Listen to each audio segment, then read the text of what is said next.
free? You know? Where's all these free people? You need to have free people to make a decision and to have a democracy. I think real democracy would refer to inequality of people to make decisions, and people don't have that. Democracy, you can't have political equality when you have severe economic inequality. I think in a true democracy, you'd have to have an active citizenry.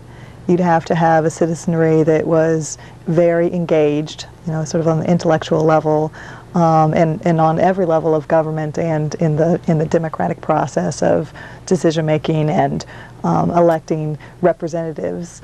Democracy has to entail equality, has to entail mutual aid, where basically people's decisions are wrapped up, and they know they're wrapped up in the well-being of themselves and others, and they can act on that accordingly. When you really look at how this country, how the Constitution was put together, it was never intended to be a democracy.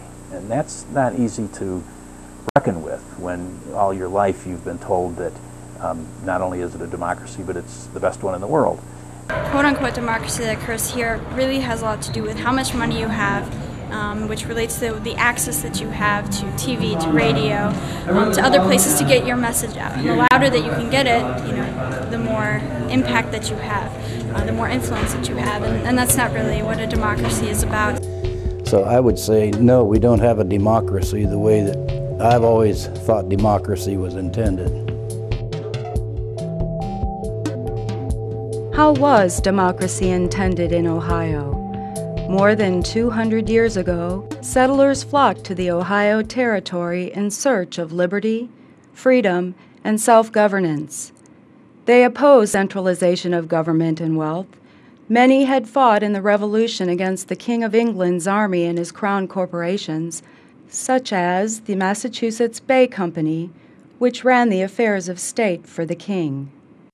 After the War for Independence, many people sought to establish a government where they would be in charge instead of a king, the king's armies, or crown corporations. They believed that people should create constitutions, that people should make decisions affecting their communities. As pioneers began to migrate westward, many immigrants settled in the new Ohio Territory, including the religiously persecuted, indentured servants, revolutionary soldiers, and frontiersmen. They shared a desire to transform part of the Northwest Territories into a state where people were sovereign, individual liberty and initiative were celebrated, community-based self-reliance was strong, and the town meeting was the locus of community decision-making.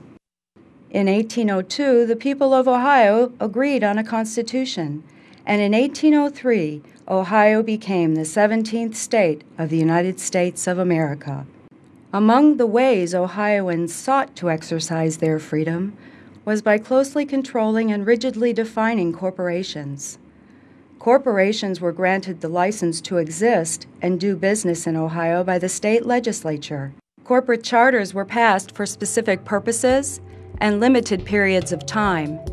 Corporations couldn't own other corporations and were forbidden to fund political campaigns or candidates.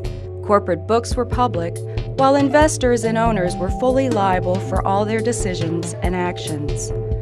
Ohio citizens intended to create a democracy where the people were sovereign, while corporations were subordinate to the will of we the people. Today, it is a very different story.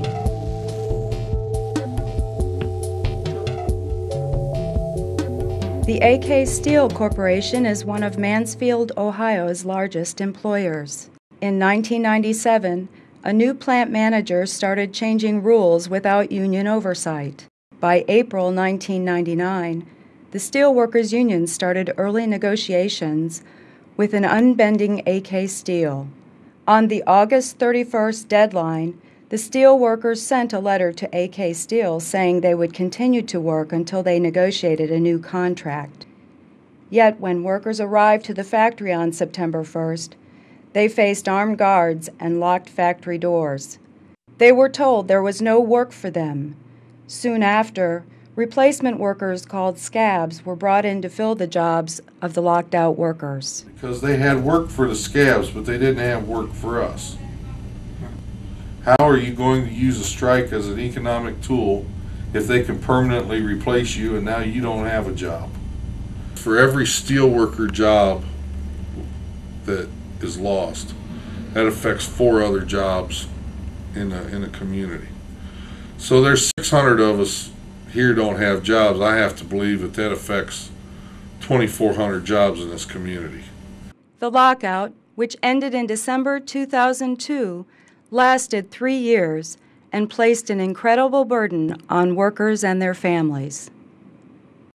They can't afford to go out and spend the money in the local stores. There's been a lot of divorces. There have been a handful of bankruptcies, people who've had to sell their house.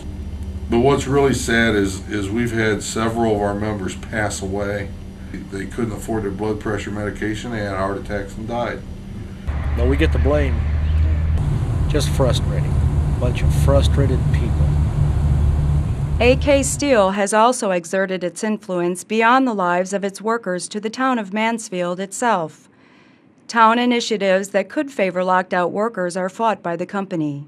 A piece of legislation passed by the town that requires guards to disclose criminal records was sued by AK Steel and was eventually settled out of court. This is our government right here.